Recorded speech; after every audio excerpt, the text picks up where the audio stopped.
अस्सलाम वालेकुम नाजरीन। BRC का एक और सिलसिला हम बने वसे का इश्तराक हो गया है और आज मेरी ये वीडियो इसी सिलसिले में बनी है। दोस्तों, हम हर चीज़ पर तबसरा करते हैं, लेकिन आज मैं मुसन्निफ़ मरियम शहजाद की कहानी एक मुलाकात पर तबसरा करूँगी। दोस्तों, इस कहानी के इंतखाब की सबसे बड़ी वजह यह है कि इस कहानी में एक अहम मसला जिसे आजकल माशरे में लुत्फ़ के लिए अपनाया जाता है को निशाना बनाया गया है। आपके जहन में सवाल उठ रहा होगा कि अहम मसला है क्या? ये अहम मसला रिस्क मुख्तलिफ तरीक़ों से ज़ाया करना है, जैसे किसी भी खुशी के मौके पर एक दूसरे के चेहरों पर केक लगाना वगैरह।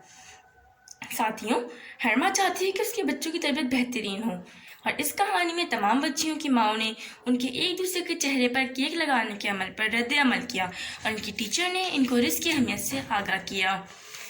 दोस्तों, आप सब जानते हैं कि उर्दू लश्करी ज़बान है, लेकिन इस कहानी में कुछ ऐसे अंग्रेज़ी अल्फाज भी इस्तेमाल किए गए हैं जिसके लिए उर्दू में दूसरे अल्फाज भी मौजूद हैं, जैसे इंजॉय के लिए लुत्फ़, ओके के लिए ठीक है वगैरह इस्तेमाल किया जा सकता है।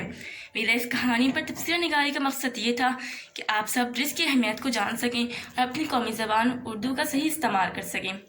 अपने अख्तिताम पर आप सब के लिए एक नसीहत, खुदारा रिस्क ज़ाया ना करें।